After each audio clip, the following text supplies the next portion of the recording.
الحمد للہ ذی المجد والعلا خالق الارض والسماء وما بینہما وما تحت الثری والصلاة والسلام على أفضل رسله سيد الأنبياء محمد المبعوث إلى كافة للناس بشيرا ونذيرا وداعيا إلى الله بإذنه وسراجا منيرا ثم دنا فتدلى فكان قاب قوسين أو أدنى فأوحى إلى عبده ما أوحى وعلى آله وأصحابه الكرماء الشرفاء والتابعين لهم بالإحسان إلى يوم الجزاء أما بعد فأعوذ بالله من الشيطان الرجيم بسم الله الرحمن الرحيم فلا وربك لا يؤمنون حتى يحكموك فيما شجر بينهم ثم لا يجدوا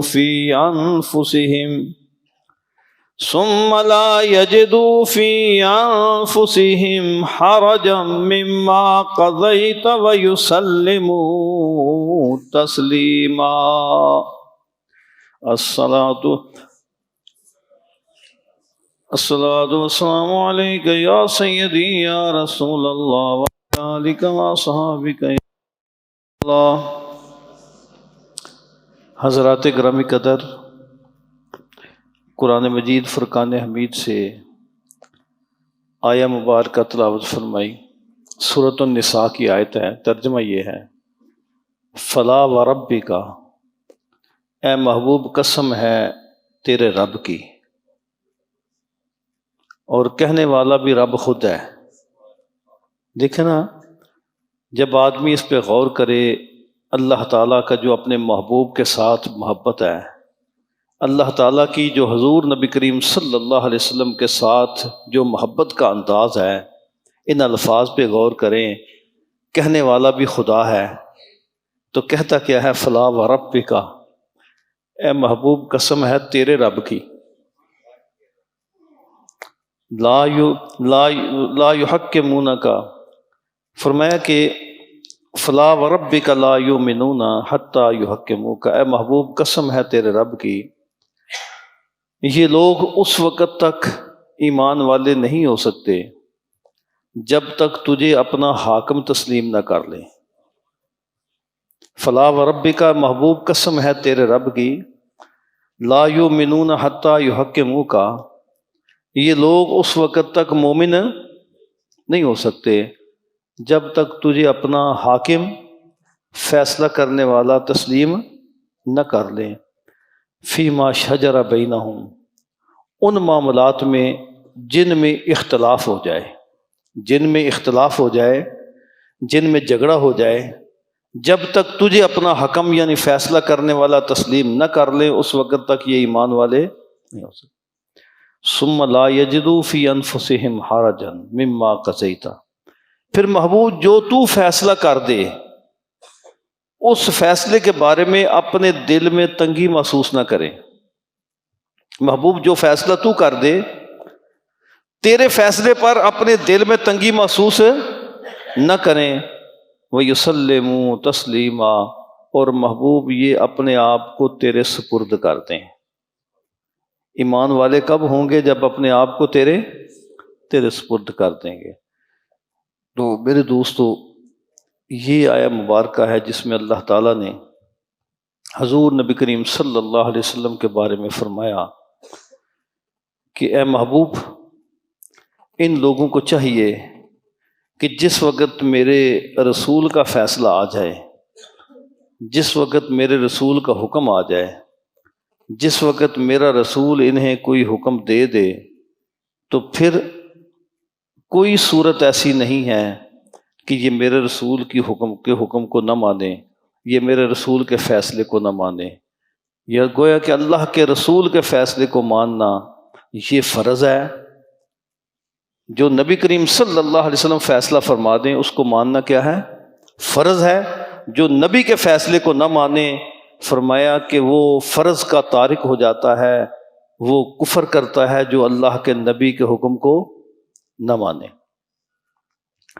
حضور نبی کریم صلی اللہ علیہ وسلم کے پھوپھی زاد حضرت زبیر رضی اللہ تعالیٰ عنہ، حضور نبی کریم صلی اللہ علیہ وسلم کے پاس جھگڑا آیا۔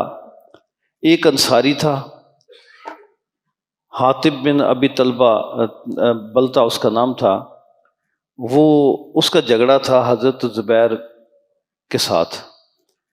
حضرت زبیر رضی اللہ تعالیٰ عنہ اور وہ انصاری دونوں حضور صلی اللہ علیہ وسلم کی خدمت میں حاضر ہوئے۔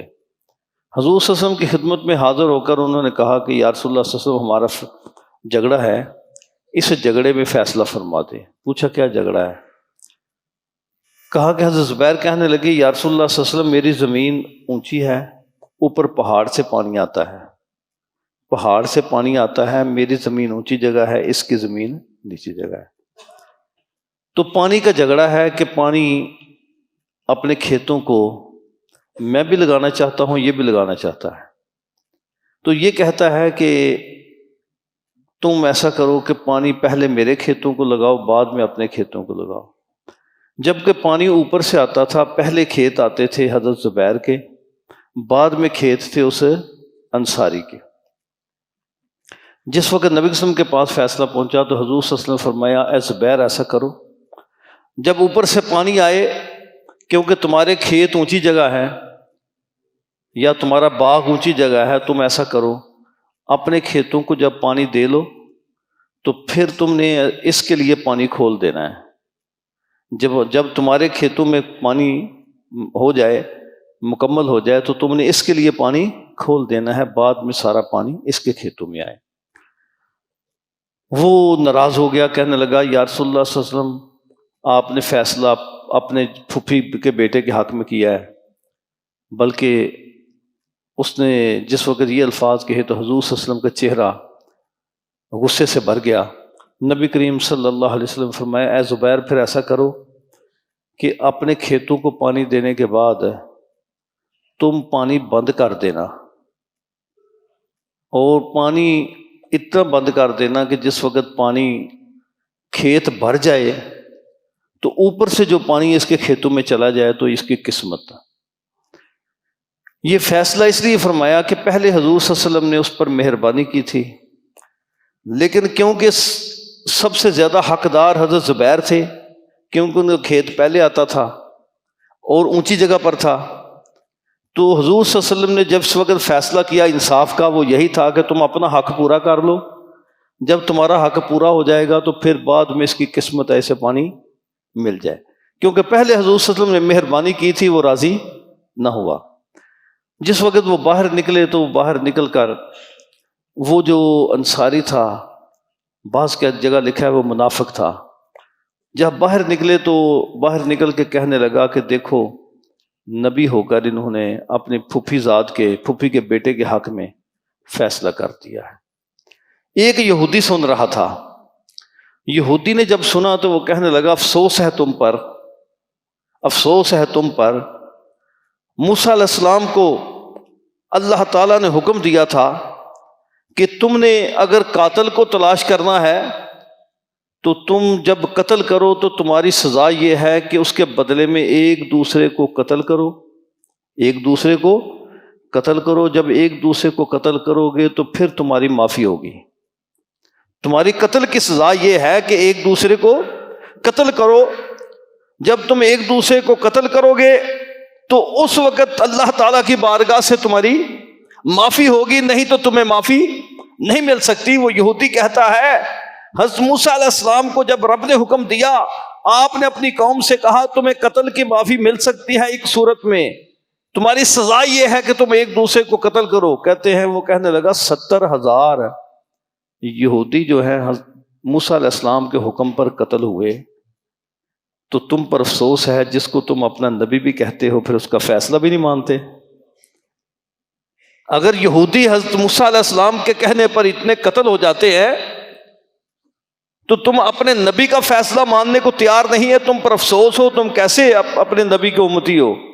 جس وقت یہ بات کہی تو اس وقت یہ آیت نازل ہوئی فَلَا وَرَبِّكَ لَا يُؤْمِنُونَ حَتَّى يُحْكِمُوكَ فِي مَا شَجَرَ بَيْنَهُمْ، تمہارے درمیان اگر اختلاف ہو جائے تو اس میں تم اپنا حکم فیصلہ کرنے والا حضور صلی اللہ علیہ وسلم کو بنا لو۔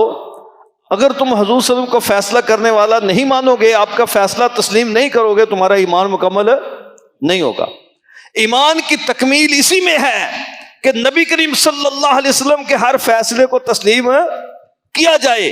آپ نے دیکھا ہوگا وہ واقعہ سیدنا عمر فاروق رضی اللہ تعالیٰ عنہ کے زمانے میں، ایک مسلمان جو منافق تھا اور ایک یہودی کا جھگڑا ہوا، نبی کریم صلی اللہ علیہ وسلم کی بارگاہ میں گئے تو حضور صلی اللہ علیہ وسلم نے فیصلہ کر دیا یہودی کے حق میں، یہودی کے حق میں، کیونکہ یہودی حق پر تھا، اس کے حق میں فیصلہ کر دیا۔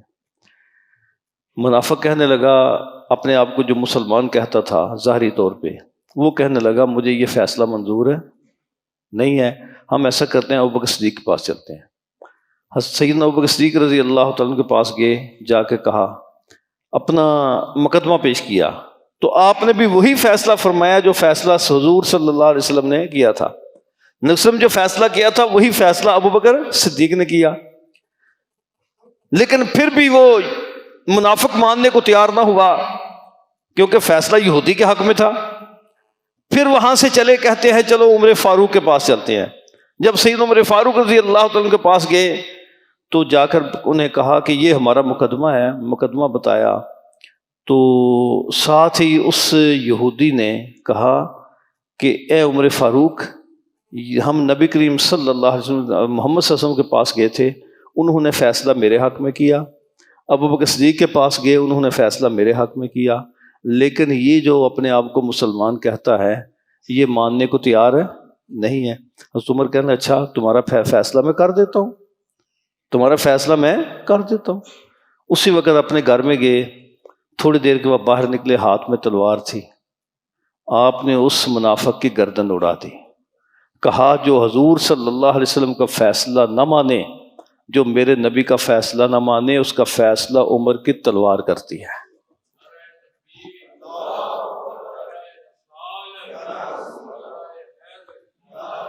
جو حضور صلی اللہ علیہ وسلم کا فیصلہ نہ مانے، اس کا فیصلہ عمر کی، اس کے فیصلہ عمر کی تلوار کرتی ہے۔ پھر جب نبی صلی اللہ علیہ وسلم تک یہ معاملہ پہنچا تو حضور صلی اللہ علیہ وسلم فرمایا، اے عمر، تجھے تو تیرے لیے یہ جائز تھا، لیکن آئندہ میری امت کے لیے ایسا کرنا جائز نہیں ہے۔ کیوں کہ اگر یہ روش بن جاتی، طریقہ بن جاتا، اگر یہ چیز رائج ہو جاتی تو آج پھر ہر کوئی کسی کو منافق سمجھ کے گردنیں اڑانی شروع کر دیتا۔ فرمایا عمر تیرے لیے جائز ہے، اس کے بعد میری امت کے لیے ایسا کرنا جائز نہیں ہے۔ لیکن آپ نے فرمایا عمر، میرا عمر وہ ہے کہ جس کو دیکھ کر شیطان بھی رستہ چھوڑ دیتا ہے، یہ حق اور باطل میں فرق کرنے والا ہے، اس لیے اس کا نام رکھا فاروق۔ فاروق نام کیوں رکھا؟ کہ یہ حق اور باطل میں فرق کرنے والا ہے، اس لیے اس کا نام کیا رکھا؟ فاروق۔ یہ حق اور باطل میں فرق کر دیتا ہے۔ اس لیے میرے دوستو، جس وقت حضور صلی اللہ علیہ وسلم کا فیصلہ آ جائے تو پھر جو ایمان والے ہیں وہ اپنی گردنوں کو جھکا لیتے ہیں، نبی کریم صلی اللہ علیہ وسلم کے فیصلے کے سامنے پھر کوئی بھی اپنی مرضی نہیں کرتا، حضور صلی اللہ علیہ وسلم کے فیصلے کے سامنے پھر کوئی یہ نہیں کہتا کہ بھئی میں یہ چاہتا ہوں، بلکہ جب اللہ اور اس کے رسول کا فیصلہ آ جائے تو وَيُسَلِّمُ تسلیما، پھر اپنی گردن جھکا لینی چاہیے۔ یہی وجہ ہے کہ حضور نبی کریم صلی اللہ علیہ وسلم نے جب بھی صحابہ کرام کو کوئی حکم دیا تو صحابہ کرام نے اس حکم کو ماننے میں کبھی کیوں، کس لیے یہ الفاظ کبھی استعمال نہیں کیے، کیوں کہ استعمال، کس لیے کہ استعمال، اور کبھی یہ الفاظ نہیں کہے یا رسول اللہ صلی اللہ علیہ وسلم ہم کیوں ایسا کریں، بلکہ ادھر حضور صلی اللہ علیہ وسلم حکم دیا، ادھر صحابہ کرام تیار ہو گئے۔ تو میرے دوستو، نبی کریم صلی اللہ علیہ وسلم کے ساتھ اس وقت تک یہ حضور صلی اللہ علیہ وسلم کا ہر حکم اس وقت تک مانا نہیں جا سکتا جب تک حضور صلی اللہ علیہ وسلم کی محبت ہمارے دل میں نہ ہو۔ نبی کریم صلی اللہ علیہ وسلم کو ہر حکم ماننے کے لیے ضروری ہے کہ حضور صلی اللہ علیہ وسلم کی محبت ہمارے دل میں ہو۔ اگر نبی کریم صلی اللہ علیہ وسلم کی محبت دل میں ہوگی تو پھر ہم آپ کا ہر حکم مانیں گے، پھر ہر حکم کے سامنے سر تسلیم خم کریں گے، لیکن اس کے لیے شرط کیا ہے؟ اس کے لیے شرط کیا ہے؟ اس کے لیے شرط ہے محبت۔ شرط کیا ہے؟ محبت۔ جب تک حضور صلی اللہ علیہ وسلم سے محبت نہ ہو، ہر چیز سے زیادہ حضور صلی اللہ علیہ وسلم پیارے نہ ہوں، اپنی جان سے بھی زیادہ حضور صلی اللہ علیہ وسلم پیارے نہ ہوں، اپنی ہر چیز سے زیادہ نبی کریم صلی اللہ علیہ وسلم پیارے نہ ہوں، اس وقت تک پھر آدمی حکم ماننے کو تیار نہیں ہو سکتا۔ حضور صلی اللہ علیہ وسلم کا حکم ہم اس وقت ہر حکم مان سکتے ہیں جب اپنی جان سے بھی زیادہ حضور صلی اللہ علیہ وسلم سے محبت کریں۔ اور صحابہ کرام کی بھی شان یہی تھی، وہ نبی کریم صلی اللہ علیہ وسلم سے محبت اپنی جان سے بھی زیادہ حضور صلی اللہ علیہ وسلم سے محبت کرتے تھے۔ آپ دیکھیں عروہ بن مسعود ثقفی، جنہیں صلح حدیبیہ کے موقع پر کفار مکہ نے بھیجا نبی کریم صلی اللہ علیہ وسلم کے ساتھ مذاکرات کرنے کے لیے، قاصد بنا کر، کافروں کے قاصد بن کر، کافروں کے مشرکین کے قاصد نمائندے بن کر آئے۔ ان کا نام کیا تھا؟ عروہ بن مسعود ثقفی۔ جس وقت وہ مشرکین مکہ کے نمائندے بن کر آئے، حضور صلی اللہ علیہ وسلم کے پاس آئے، مذاکرات ہوئے، واپس گئے۔ مشرکین مکہ نے پوچھا تم نے مذاکرات کیے؟ وہ کہنے لگے میں نے مذاکرات کیے ہیں۔ تم نے وہاں کیا دیکھا؟ وہ کہتے ہیں کہ تم محمد صلی اللہ علیہ وسلم کے سامنے، ان کے مقابلے میں تم کبھی جیت نہیں سکتے، تم کبھی کامیاب نہیں ہو سکتے۔ کیوں کہ میں کیسر و کسرا، روم اور ایران کے بادشاہ، اور اسی طرح نجاشی بادشاہ، حبش کے بادشاہ نجاشی، کہتے ہیں میں سب کے درباروں میں گیا ہوں، کیسر و کسرا کے دربار میں گیا، اور میں حبشہ کے بادشاہ نجاشی کے دربار میں گیا، میں نے کسی بادشاہ کے ساتھ اتنی محبت کرتے ہوئے لوگوں کو نہیں دیکھا جتنی محبت حضور صلی اللہ علیہ وسلم کے صحابی اپنے نبی سے کرتے ہیں۔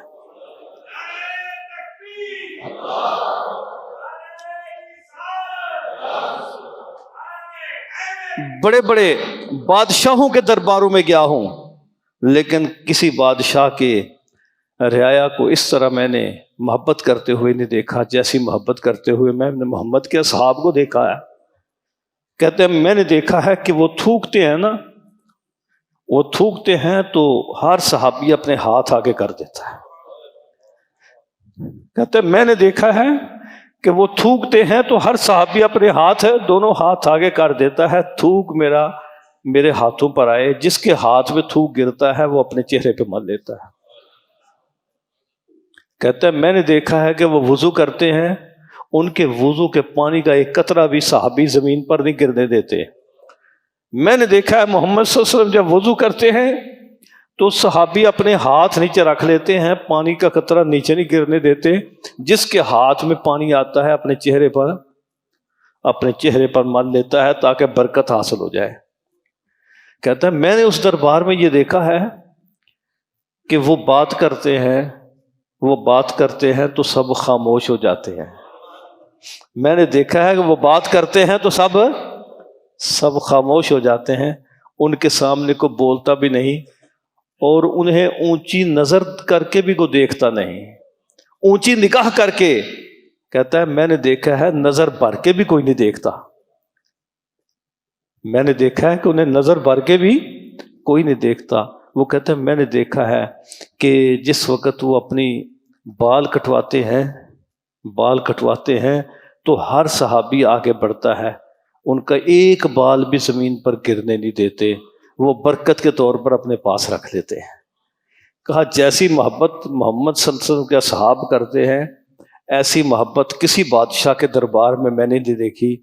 تو اس لیے میں یہ کہتا ہوں کہ جو لوگ اپنے نبی سے اتنا پیار کرتے ہیں، اتنی محبت کرتے ہیں، تو میں کہتا ہوں وہ نبی برحق ہے. اے مشرکین مکہ تم سارے ان کی بات مان لو. یہ اس نمائندے کے الفاظ تھے، اس قاصد کے الفاظ تھے. میرے دوستو اس ایسی محبت تھی جس محبت کی وجہ سے وہ صحابی نبی کریم صلی اللہ علیہ وسلم کا ہر حکم ماننے کو تیار ہو جاتے تھے. بلکہ یہاں تک لکھا ہے کہ حضور نبی کریم صلی اللہ علیہ وسلم کی طرف سے جس وقت کوئی بلاوا آتا، کوئی آواز آتی، تو صحابی کیا کرتے؟ اپنا جان مال ہر چیز نبی کریم صلی اللہ علیہ وسلم پہ قربان کر دیا کرتے تھے. آپ اعلان کرتے کہ بھائی جہاد پہ جانا ہے تو مسجد نبوی شریف میں مال کا ڈھیر لگ جاتا. کسی کے پاس جو کچھ درہم ہوتا درہم لا کے ڈال دیتا، کسی کے پاس زیور، عورتیں اپنا زیور پھینک دیتی. نبی کریم صلی اللہ علیہ وسلم کے منہ سے کوئی لفظ نکلتا تو سارے کے سارے صحابہ اس پہ لبیک کہتے تھے. اور یہی وجہ تھی کہ نبی کریم صلی اللہ علیہ وسلم کے ساتھ وہ ٹوٹ کر محبت کرتے تھے. نبی کریم صلی اللہ علیہ وسلم کو ٹوٹ کر وہ چاہتے تھے. نبی کریم صلی اللہ علیہ وسلم کے ساتھ وہ محبت ہر چیز سے زیادہ کرتے تھے. میرے دوستو یہ ربیع الاول شریف کا مہینہ آ رہا ہے، اس مہینے کی آمد ہے. یاد رکھیں کہ جو ہم نے کتابوں میں پڑھا ہے، کتابوں میں ہم نے یہ پڑھا ہے کہ حضور صلی اللہ علیہ وسلم گزرتے تھے تو جانور آپ کو سجدہ کرتے، جانور آپ کو سجدہ کرتے. صحابی نے کہا یا رسول اللہ صلی اللہ علیہ وسلم، صحابہ کہنے لگے یا رسول اللہ صلی اللہ علیہ وسلم ہمارا حق ہے کہ اگر یہ جانور آپ کو سجدہ کرتے ہیں تو ہم بھی آپ کو سجدہ کریں، ہمارا زیادہ حق ہے. صحابی کیا کہتے ہیں؟ یا رسول اللہ صلی اللہ علیہ وسلم ہمارا زیادہ حق ہے کہ ہم سجدہ کریں، کیونکہ جانور سجدہ کرتے ہیں تو ہمارا زیادہ حق ہے. حضور صلی اللہ علیہ وسلم نے فرمایا اے میرے صحابہ، اللہ کے علاوہ کسی کے لیے سجدہ جائز ہے، اللہ کے علاوہ کسی کے لیے سجدہ جائز نہیں ہے. اگر سجدہ جائز ہوتا تو میں عورت کو حکم دیتا کہ اپنے خاوند کو سجدہ کرے. کیوں؟ اس کی وجہ کیا ہے؟ اس کی وجہ یہ ہے کہ عورت کی بخشش اس وقت تک نہیں ہو سکتی جب تک اس کا خاوند راضی نہ ہو. جب تک اس کا خاوند راضی نہ ہو اس وقت تک اس کی بخشش نہیں ہو سکتی. اور خاوند کی بخشش اس وقت تک نہیں ہو سکتی جب تک اس کے اہل و عیال اس پہ راضی نہ ہو، جب تک اس کے اہل و عیال اس پہ راضی نہ ہو. میرے دوستو فرمایا کہ سجدہ اللہ کے سوا کسی کے لیے جائز نہیں ہے. اس لیے آپ فرمایا کہ میں تمہیں سجدے کا حکم نہیں دے سکتا. تو میرے دوستو یہی وجہ ہے کہ حضور نبی کریم صلی اللہ علیہ وسلم، صحابہ اکرام کی محبت کا آپ ایک انداز دیکھیں. صحابہ اکرام نبی کریم صلی اللہ علیہ وسلم سے کس طرح محبت کرتے ہیں. تو نبی کریم صلی اللہ علیہ وسلم کوئی بات ان کے سامنے بیان کرتے ہیں تو حضور صلی اللہ علیہ وسلم کو صحابی جواب پتہ کیسے دیتے ہیں؟ فدا کا ابی و امی یا رسول اللہ، فدا کا ابی و امی یا رسول اللہ. یا رسول اللہ صلی اللہ علیہ وسلم میری ماں بھی آپ پہ قربان ہو جائے، میرا باپ بھی آپ پہ قربان ہو جائے، جو آپ فرمائیں وہ سر آنکھوں پر، جو آپ حکم دیں ہم اس کو مانیں گے. اور کیا کہتے تھے؟ فدا کا ابی و امی یا رسول اللہ. میرے دوستو یہ 12 ربیع الاول شریف میلاد شریف کا مہینہ آنے والا ہے، بالکل قریب ہے. نبی کریم صلی اللہ علیہ وسلم جن پہاڑوں کے پاس سے گزرتے تھے تو کہتے ہیں، لکھا ہے کتابوں میں، حضور نبی صلی اللہ علیہ وسلم فرماتے ہیں کہ میں ان پتھروں کو بھی جانتا ہوں. کیا فرماتے ہیں؟ میں ان پتھروں کو بھی جانتا ہوں کہ جب میں گزرتا تھا تو وہ پتھر مجھ پہ سلام پڑھتے تھے. میں ان پتھروں کو جانتا ہوں، جب میں گزرتا تھا تو وہ پتھر مجھ پہ سلام پڑھتے تھے.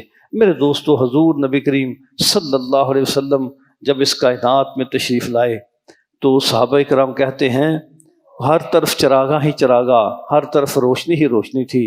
اور اس کے بارے میں، مدینہ شریف کے بارے میں، جب نبی صلی اللہ علیہ وسلم ہجرت کر کے گئے تو وہاں صحابہ کے بہت ساری احادیث ہیں جن میں کہتے ہیں، صحابہ کرام کہتے ہیں کہ جب حضور صلی اللہ علیہ وسلم مدینہ منورہ میں داخل ہوئے تو کہتے ہیں اس سے زیادہ روشن، اس سے زیادہ خوبصورت اور اس سے زیادہ حسین ہم نے دن کوئی دیکھا ہی نہیں جتنا حسین دن وہ تھا جس دن نبی صلی اللہ علیہ وسلم مدینہ شریف داخل ہوئے تھے. کہتے ہیں سب سے زیادہ خوبصورت دن، سب سے زیادہ پر رونق اور سب سے زیادہ حسین دن وہ تھا جس دن حضور صلی اللہ علیہ وسلم مدینہ شریف تشریف لائے. تو ایسے لگتا تھا جیسے مدینے کی فضا ساری جگمگا رہی ہے. ایسے لگتا تھا جیسے مدینے کی ساری فضا جگمگا رہی ہے. ایسے لگتا تھا جب جیسے مدینے کے پوری فضا میں روشنی ہی روشنی ہے. تو یہ صحابہ کرام کی گواہیاں یہ حدیث پاک میں موجود ہیں. میرے دوستو، اگر حضور صلی اللہ علیہ وسلم کے صحابہ یہ گواہی دیتے ہیں کہ نبی کریم صلی اللہ علیہ وسلم کی آمد پر ہمیں مدینہ شریف میں ایسے نظر آتا تھا کہ جیسے اس سے زیادہ خوبصورت دن ہم نے اس سے پہلے دیکھا ہی نہیں تھا، اس سے پہلے روشنی والا دن ہم نے پہلے دیکھا ہی نہیں تھا، اس سے پہلے ہم نے اتنا زیادہ روشن دن ہم نے پہلے دیکھا ہی نہیں تھا. میرے دوستو، اگر مدینے کی گلیاں حضور کے آنے سے جگمگا سکتی ہیں، اگر مدینے کی گلیاں حضور صلی اللہ علیہ وسلم کے آنے سے روشن ہو سکتی ہیں، تو میرے دوستو حضور صلی اللہ علیہ وسلم جب دنیا میں تشریف لائے تو کیا کائنات روشن نہیں ہوئی ہوگی؟ حضور صلی اللہ علیہ وسلم دنیا میں تشریف لائے، یقیناً کائنات روشن ہوئی ہوگی. کیوں کہ صحابہ کرام کہتے ہیں کہ حضرت ابو بردہ رضی اللہ تعالیٰ فرماتے ہیں کہ نبی کریم صلی اللہ علیہ وسلم آرام فرما رہے تھے، میں کبھی آپ کے چہرے کو دیکھتا، کبھی 14ویں کے چاند کو دیکھتا. صحابی کیا کہتے ہیں؟ میں دیکھ رہا تھا کہ حضور صلی اللہ علیہ وسلم تشریف فرما ہے، آرام فرما رہے ہیں، کبھی آپ کے چہرے کو دیکھتا، کبھی چاند کو دیکھتا. میں یہ غور کر رہا تھا ان میں دونوں میں سے حسین کون ہے، ان دونوں میں سے خوبصورت کون ہے؟ کہتے ہیں آخر کار، یہ بھی حدیث پاک ہے، کہتے ہیں آخر کار میرے دل نے یہ فیصلہ کیا کہ نبی کریم صلی اللہ علیہ وسلم سے بڑھ کر کوئی بھی خوبصورت نہیں ہے. میرے دوستو، حضور صلی اللہ علیہ وسلم کی آمد ہے. یہ ربیع الاول شریف کا مہینہ شروع ہو رہا ہے. اس مہینے میں زیادہ سے زیادہ سخاوت کریں. سخاوت غرباء پر، مسکینوں پر، ضرورت مندوں پر، حاجت مندوں پر خرچ کریں. اور یہ سجاوٹ کرنا، یہ گلیاں سجانا، یہ اپنی جگہ، اس میں سے کوشش کریں کہ کچھ رقم، کیونکہ جو حضور صلی اللہ علیہ وسلم کی آمد کی خوشی مناتے ہیں، جو گلیاں سجاتے ہیں، وہ حضور صلی اللہ علیہ وسلم کی آمد پر صدقہ خیرات بھی وہی کرتے ہیں. جنہیں حضور صلی اللہ علیہ وسلم کی آمد پر خوشی نہیں ہوتی، وہ کہتے تو ہیں کہ بھائی یہ تم کیا کرتے ہو، یہ پیسہ تم کسی غریب کے لیے خرچ کرو، کسی یتیم کے لیے خرچ کرو، کسی بیوہ کے لیے خرچ کرو، کہتے تو ہیں، لیکن نہ وہ خود خرچ کرتے ہیں. لیکن جنہیں حضور صلی اللہ علیہ وسلم کی آمد کی خوشی ہوتی ہے وہ گلیاں بھی سجاتے ہیں اور حضور صلی اللہ علیہ وسلم کی آمد پر غرباء پر خرچ بھی کرتے ہیں. یہ خرچ کرنے کی توفیق اللہ کے فضل سے انہیں ہوتی ہے جو حضور صلی اللہ علیہ وسلم کو اللہ تعالیٰ کی سب سے بڑی نعمت سمجھتے ہیں. جو نبی کریم صلی اللہ علیہ وسلم کی آمد کو اللہ تعالیٰ کی سب سے بڑی نعمت سمجھتے ہیں، انہیں خوشی ہوتی ہے، پھر وہ گلیاں بھی اگر سجاتے ہیں تو سخاوت بھی ساتھ ساتھ کرتے ہیں.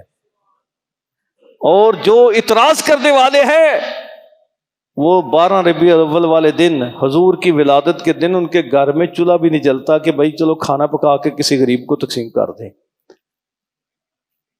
جو اعتراض کرنے والے ہیں وہ چلو کم از کم یہ کرے. میں کہتا ہوں کہ اگر وہ یہ چاہتے ہیں کہ گلیاں وغیرہ نہ سجائی جائیں، غرباء پر خرچ کیا جائے، تو میں دعوت دیتا ہوں کہ بھائی تم بھی غرباء پر خرچ کرو، تو انشاءاللہ تعالی اللہ تعالیٰ تمہیں بھی حضور صلی اللہ علیہ وسلم کی آمد کی خوشی میں اجر عطا فرمائے گا. تو اس لیے میرے دوستو انشاءاللہ تعالی ربیع الاول کے مہینے میں نبی صلی اللہ علیہ وسلم کی آمد کا مہینہ ہے، اس میں کوشش کریں کہ زیادہ سے زیادہ سخاوت کی جائے، غرباء پر تقسیم کیا جائے. اور اللہ تعالیٰ اگر ہمیں ہمت عطا فرمائے تو کوشش کریں کہ یہ وعدہ کر لیں کہ ہم نے نبی کریم صلی اللہ علیہ وسلم کی ہر سنت پر، حضور صلی اللہ علیہ وسلم کے ہر حکم پر ہم نے عمل کرنا ہے. نبی کریم صلی اللہ علیہ وسلم کی ہر بات کو ہم نے ماننا ہے. اور یہ سب سے بڑا میلاد ہوگا. سب سے بڑا میلاد یہ ہے کہ اس ربیع الاول میں کوشش کریں کہ یہ وعدہ کر لیں کہ یا مولا ہم نے تیرے محبوب سے محبت کی ہے تو ہم اس محبوب کی ہر بات بھی مانیں گے، اس کی ہر سنت پر عمل کریں گے، اس کی سیرت کو اپنائیں گے. تو دعا کریں کہ اللہ تعالی ہمیں حضور صلی اللہ علیہ وسلم کی پکی اور سچی محبت عطا فرمائے.